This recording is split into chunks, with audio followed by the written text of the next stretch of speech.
Hi, you guys. So,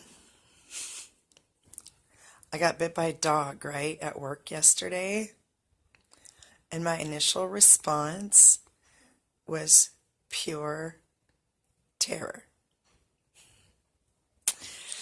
Yeah, not preferred response, right?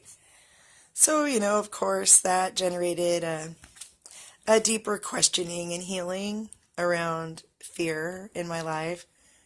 Because, I have myself convinced that I'm fearless. I've overcome all my fears. I mean, if you've been following along, you know that I've had grand and great experiences with fear. So I've got some experience at overcoming it, and usually it takes a lot. Well, I guess I'm going to be more honest with myself, right? I guess it doesn't take as much as I thought it did. Because that little dog, little old dog with no front teeth, drove me straight to terror in like 1.2 seconds flat. Literally, the therapist and I had just come into the house to go into a meeting. And as we were going through the dining room to come through to the living room, the dogs come running up the hallway in their excitement to greet. No big deal. I'm just standing there with my hands at my side, shuffling through the house, and this little dog just runs right up and just bit my hand. I mean, instantly I pulled my hand back and I squealed and I'm like, ah! And my face went white and I started shaking and I'm looking at this little dog like it's a demon.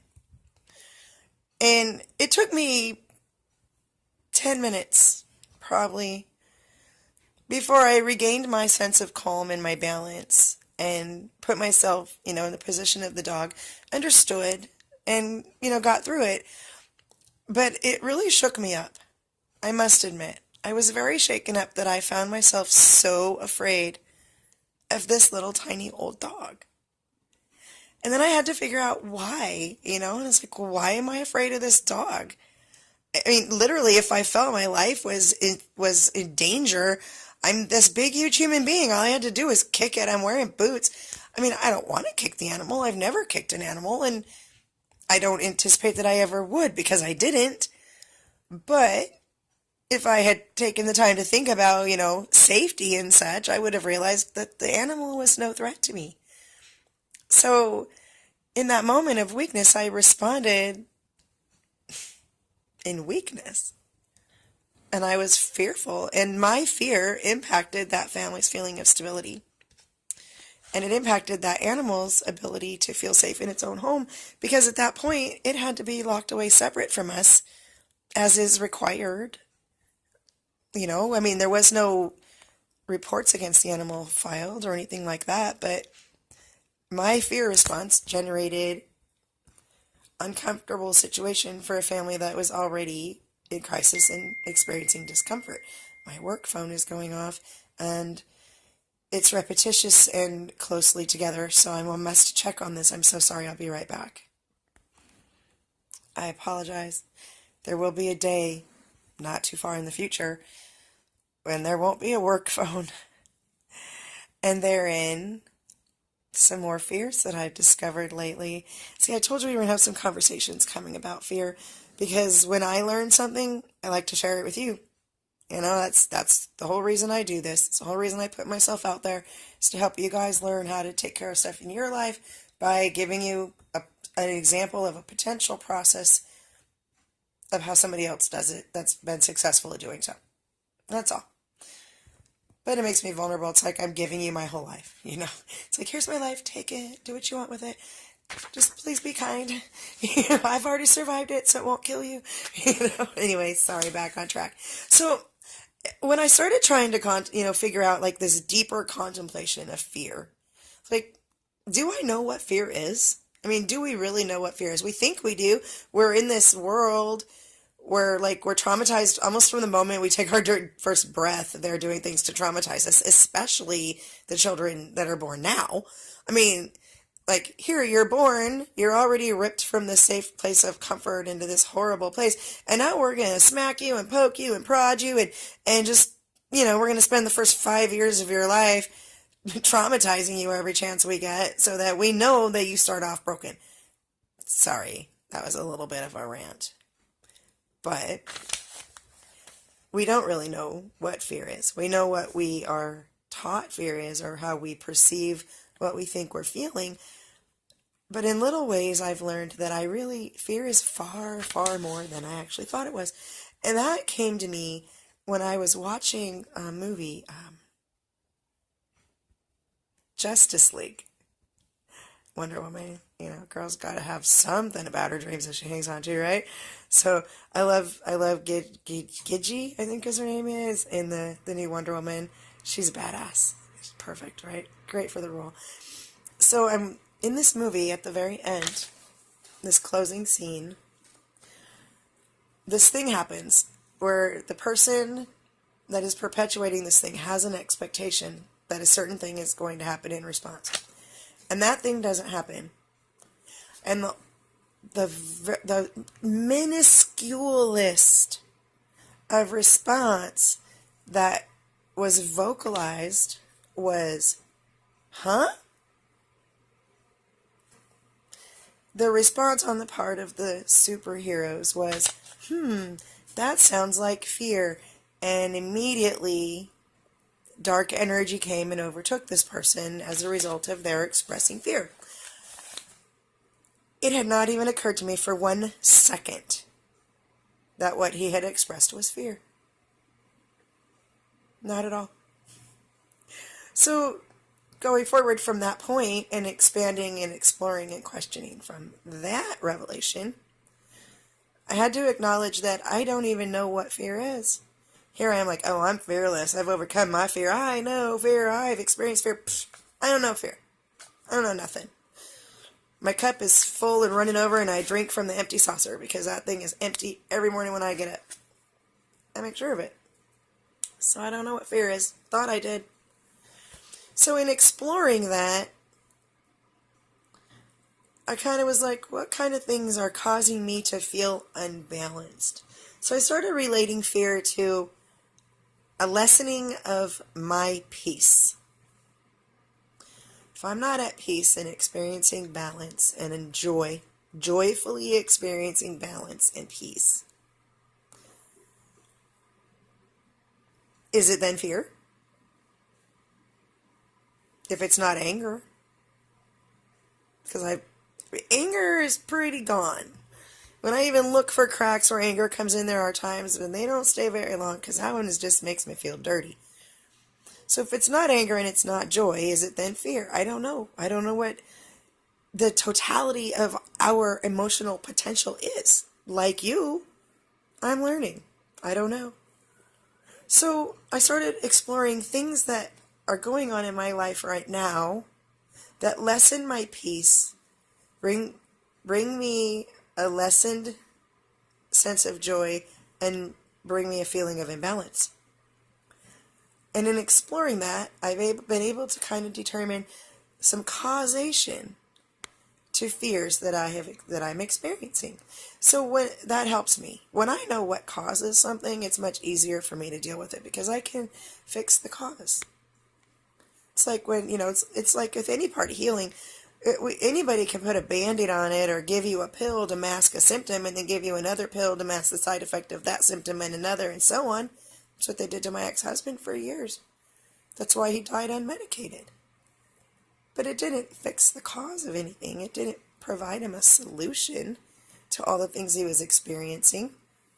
And from what I know now, they wouldn't be able to because they weren't spiritually awake enough to actually comprehend what that poor man was dealing with. So, in healing, my opinion, cause is critical. And that's kind of what we've been doing here all along, right? With getting past broken and all the other little things I kind of throw in there. It's usually me looking for the cause of something and how to fix it as efficiently and quickly as possible, because though I have jumped leaps and bounds in the areas of patience, I'm really not that patient. I try, I practice, I claim it, I demand it of myself, and I argue between my left and my right to extend it, But if I'm going to be rigorously honest and openly authentic, I'm not as patient as I could be. And that's part of this process too. So some of the areas, and I think this is going to tie into one of the questions that I owe you an answer to on getting past broken, which we will be finishing. As long as Maverick's in it, we're in it. That's what started us, and it's going to be a driving part of this practice going forward. Because we're all different people, we're all in different places, we all have different needs, and we all do things differently. So there's not going to be any one tool or practice or program or system or whatever word or label people want to put on their healing that will encompass everybody. So the more variety and diversity that we bring and options of healing availability that we provide here, the better people's options and chances are of successfully pulling off their healing the way they want. So we're going to keep that one up too. And I was quite relieved to get that answer because I already know how to answer questions for that one. The rest of it's all new to me. So some of the areas where I've experienced imbalance lately, right? I have a move coming up. And my beloved, loving, generous supervisor friend released me from some of my professional obligations yesterday, which freed me up to do this move whenever Father's ready. So there's some, like needing an RV and stuff like that, like, those kinds of things that are still in the way, but I'm doing what I'm supposed to be doing, so what's needed is going to arrive in the time that it's supposed to arrive. And that is actually one of my fears that I've identified. This whole thing is, sometimes it's very frightening. And some of that has to do with too much time to prepare. See me, I'm a pressure player. When I was in school and we had to plan out human services projects, big projects for like quarters long, I had to do many, many of these projects. And I would be designing some form of a service for another human being that would meet their basic needs or help them provide healing. And there were many. And 3 of my favorites are prevalent still. But in that, I always had the same amount of time as everybody else to pull it off, right? Got the quarter. If I started too early, I would just be a fitful, stressful mess. But when I did small bits of the foundation as the concepts came to me, worked on them in my comfort time, and then rested as my body dictated, typically that whole system would be put together, concept to creation, paperwork, draft, business plan, everything ready to be turned in on time to my professor, 2.5, 3 days. So part of it I recognize in myself is that some of it is I have too much time to prepare. And that's part of the lesson. It's part of that need that I have for patience. And I'm recognizing that just as I speak it to you. I'm recognizing that. So with the moving preparation, some of the fears I'm having there, is a lot of like, what ifs? What if what if the RV doesn't come through that I know I'm supposed to have? What if something goes wrong with car transport, which I know is coming? What ifs? Okay, so Deanna, we've already done what ifs, didn't we? Didn't we do what ifs in Getting Past Broken in like chapter 1? Oh my gosh, what happened to me? I'm way back there now? No, I'm not, because I know what's going on, right? That's a faith issue. I'm not having the right faith, right? I'm not focusing properly in that one, because if I already know, and I've already seen it, and I already know, and I believe it, then why would I be fearful? Do I believe it? Maybe that's the question, right? I believe it, so why am I afraid? Something more for me to explore. Do I believe? Do you really believe that which you claim to believe? And when I say believe, I don't mean like, oh, I believe that. I mean like, you would never back down to save your life because you know so much as a part of you that it's true that you could never deny it. You would have to take it with you to your grave, because to deny it would be denying a part of you. So when I say believe, that's what I mean. You have swallowed it, you have digested it, it is a part of you, and the only way it's being changed is if you're changed, kind of believing it. So is that how I believe it? Do I believe like that? I think so.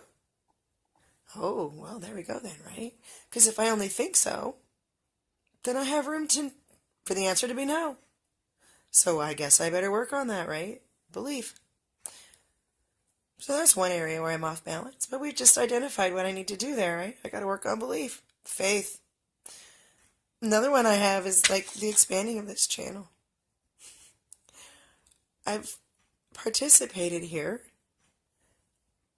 to the best of my ability in the manner and capacity that I'm able and directed. But I know that this is going to be greatly expanding, and it will be my sole focus for a while.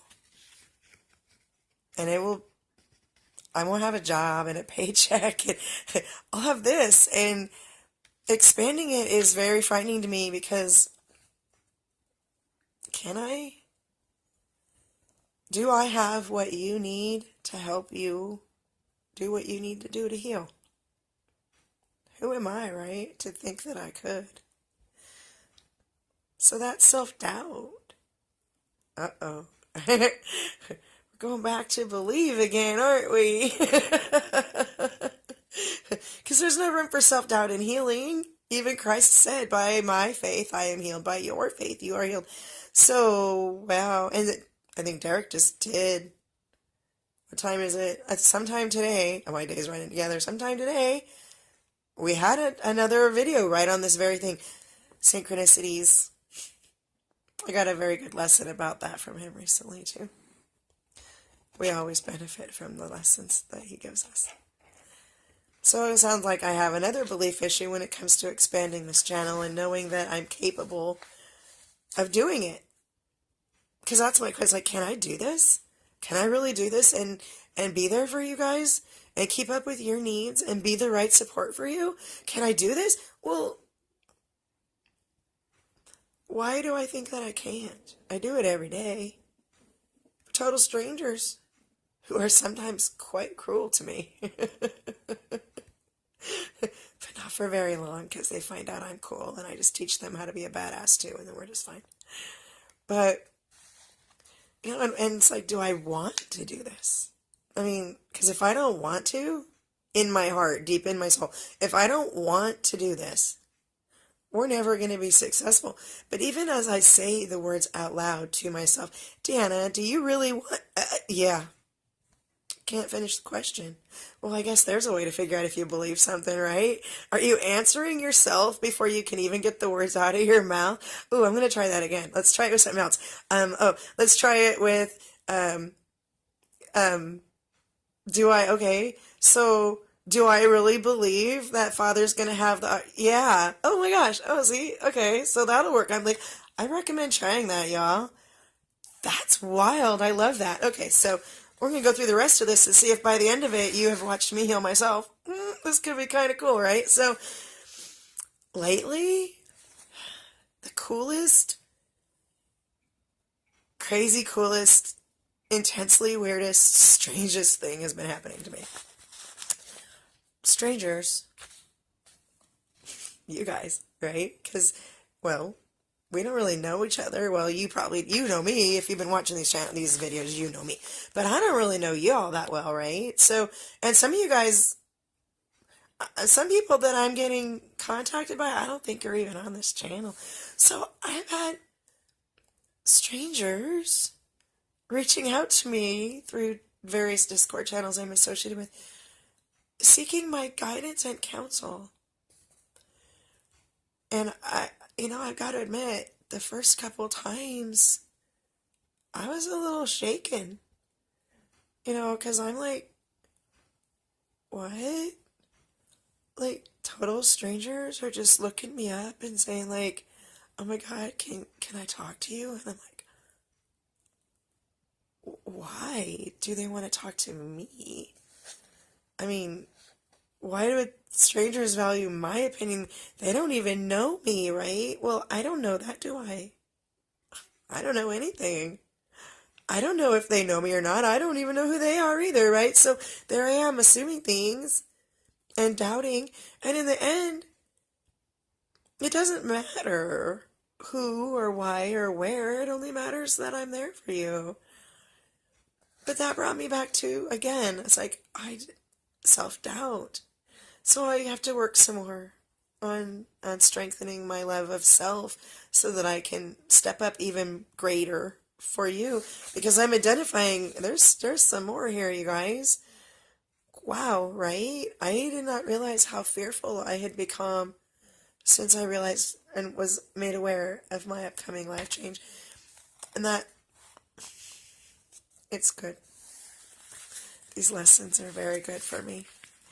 And I hope that in my willingness to be this vulnerable and transparent, that they can bring some good for you too. Because that's the whole reason for doing this. I can talk to myself anytime I want to in the mirror. I just don't. I prefer silence. I haven't had enough silence lately. I think I need more of that. And less food. I think more fasting, less feasting. Yeah. But, so, I've been really weirded out by that. But I've taken great comfort in the fact that I have responded appropriately and stepped up to exactly what I know I'm supposed to be doing when I've been inquired of. And I have helped people help themselves in doing that. And that's what I live for. Literally, that is what I live for. I've been saying for decades, I just want to help other people help themselves to be the best person that they want to be in the way that they want to do it and getting there in the path that they want to follow. That is a huge mouthful. And I have said that in job interviews, in school projects, parent-teacher conferences, for decades. So literally, I live for that mess. So it was my pleasure, and I look forward to expanding that and doing it some more. But I've got some experiences I have to get through because I've got some terror around something that is absolutely pointless to be worried about. In my heart, in my being, in my soul of souls, I know it is pointless to be worried about. And yet, still, it just hooks me a little bit in my throat every once in a while when I forget who I am. And more importantly, when I forget who they are. See, I've never experienced love like I have experienced from some amazing, amazing people with whom I bonded in the desert over a month ago. I never thought I would meet people like them. I didn't know they existed, and I certainly never thought they would be interested in connecting with me. And I never thought they would love me unconditionally. And the furthest thing that ever was from in my mind was that they would look forward to being in my presence. See, those are all very new things to me. I'm not accustomed to that because I've never experienced it. I didn't know it was a possibility because I really didn't even know it existed. Surprise, Deanna. Have some great and abundant love. So there's this group of wonderful people that I cannot imagine my life without. I call them my angels. They're not mine. Of course they're not mine. But in my life, they're my everything. So we are very connected, and I know where they are and who they are and what they're doing, even when they don't know it. And I hope that someday they know the same with me, because that unity and that connectivity is thirst building. Once you experience it, you can't get enough of it. You crave it. It's fulfilling. It's completing. It's everything. And then that self-doubt comes back in, right? And those past experiences that I swear I've gotten over, and I've done that work, and that part of the onion is carved away, but it is an onion. And we've talked about this before, like with my ex-husband eating onions, the bigger the bite, the sweeter the meat. That's what he said all the time. And he meant it. And now I understand it because, the outer layers are harder to chew, harder to bite. They're more bitter, tougher. Ugh. But those inner layers are sweeter and softer and juicier. Well, sometimes the inner layers still have some of the stuff from the outer layers. It's just different, but the same. I don't know a different way to say that. So I carry that, and I'm working through that. That's part of what we're doing right here. You're watching me work through this and heal from it. And you're watching me do it in a manner in which the very people of whom I speak can watch me speak of my own doubt about them, because I honor and respect and love them enough to be that honest and truthful with them, knowing that we won't spend much time apart and there will be no separation for the rest of eternity. So might as well practice now, right? I'm fearful that they're not going to accept me when I get there. And that I will still be doing what I'm supposed to be doing, but that I'll be trying to figure out how to do it just me and Father. And though that is sufficient, and it has taken me to great depths all the way to where I'm at, it's not exactly how I hope to do this. But then again, that would be my expectation, right? But I do. I have a fear. It's like, do they really love me? Or are they just faking it while I'm around? Well, I know better than that. I know human nature. I know human beings. I know the duration of time for which somebody can fake things. And I know the feelings that I have never before experienced that are love. So, of course I know that's not true. But I have some past experiences I have to work through that are triggering that. That's part of healing. And that's why I'm doing this here with you, so that maybe I can help you go through something too.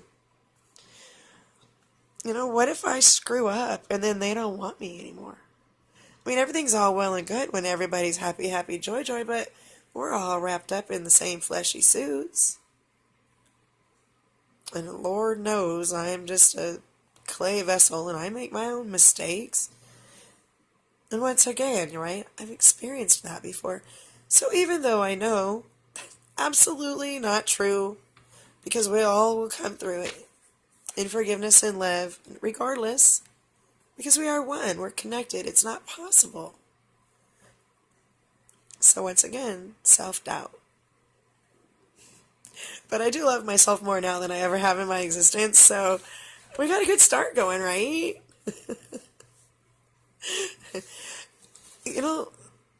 I don't know about you guys, but I am learning and seeing and experiencing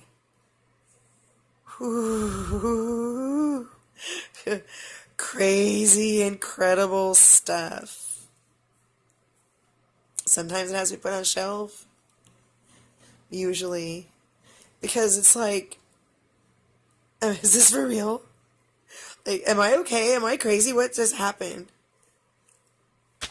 Is that Father? I have been fooled. Ooh, I've been fooled. Last June, I learned how to respect. Whew, and I can't be fooled again. My discernment, I've got to be slow and cautious about that, right? So, am I okay? Is this true? Where is this coming from? And I found that that fear is from a lack of knowledge and support. Because I don't know. I spent my whole life not knowing that visions were a real thing. I didn't know that. I was indoctrinated into a home that, no.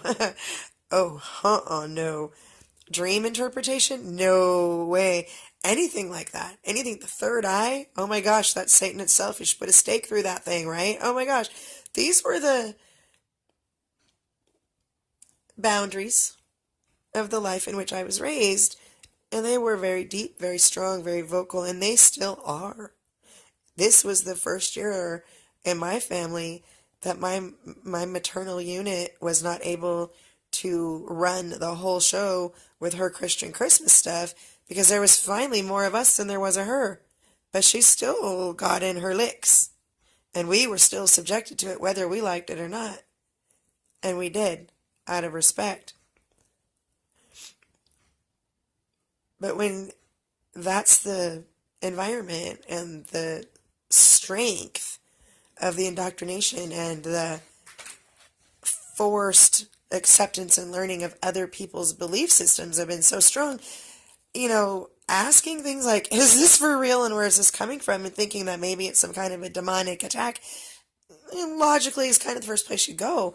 Now, I have enough knowledge now to know that's not what's going on, but it doesn't always help me to find peace or easily believe or have faith.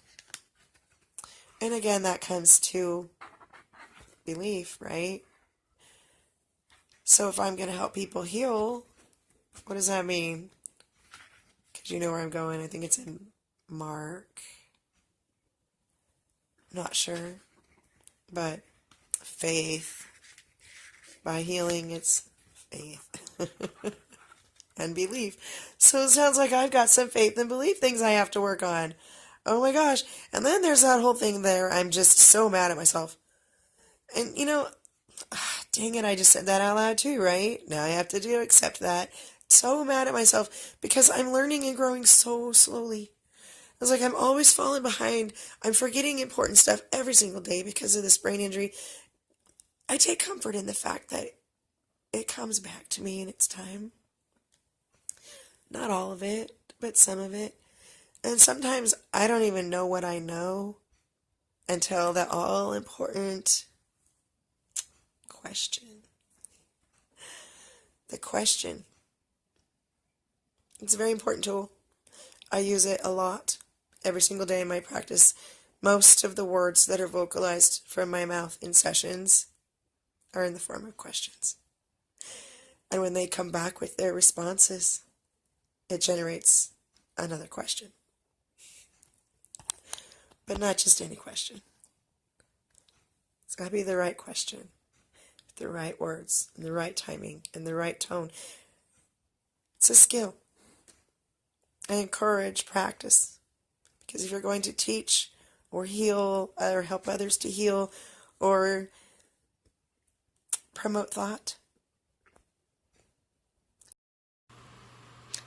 the question is very important. The answer will be important to the person asking the question. But, well, I guess that depends. The answer might be important to the person receiving the question, too. I guess it would depend on what side of the conversation you are on, right, with the binary duality and all that. But the question will be the part that's the most important. And many of you have already experienced this, and you know it. It's just a matter of practicing how do we formulate the questions. So that's plenty of things that I'm experiencing that are currently lessening my peace, minimizing my joy, and throwing me off balance. And right now, that is the definition I'm using of fear. Because it's broad enough to encompass that which I don't know, but narrow enough to encourage me to explore it further. So, I still have some more work for you because we will be finishing Getting Past Broken. And so I'll be coming to you with some questions about that, around that, and some answers. And then I think I'm going to bring you a little short story about a woman named Rosemary. And the first time in this awakening experience that I realized there was something really deep and intense going on. Because until this happened that day, I kind of knew it. But the way the situation went down and her responses and mine and how everything fell together, that's when I knew something incredible is going on right now. So I'm going to bring you a story pretty soon about a delightful lady named Rosemary and the day we met again. Yeah, it's amazing. I still don't believe it. I've had to remind myself in the last few days. I'll just be sitting at the table in a conversation with JR and Sandra, and all of a sudden I'm like, Rosemary! Ah! And then they're just looking at me like, okay. And then we kind of go on with the conversation, and then I would forget again because we were in the middle of something, and then I would get out my phone like, oh my gosh, and I'd type out Rosemary, and I'd save it, and then I'd forget again. So obviously the timing wasn't right, and that's another thing where, like, this thing where I'm upset with myself about I'm not going fast enough. I don't have enough time in this stage of my life to focus where I need to be focusing, and I feel like I'm spinning my wheels, and I'm just kicking up mud into the mud flaps and just spinning out rooster tails, and I'm going nowhere, just making a big old mess, right? And I know that's not the case. But I don't know that that's not the case. See, there's another thing about that self-doubt thing, right? Deanna. It's just another layer of the onion. And I've had self-doubt on my onion for a long, long time. So this is just the next layer of it. And it's actually a sweeter layer. Because it won't be so hard to get through it when I actually put some time and perspective into it. But it comes down to my patience, again, part of it. And sometimes I don't trust divine timing. Shame on me. I guess that's another lesson in patience. So, I will talk to you guys soon. Never forget that I love you all very, very much. That's why we're here.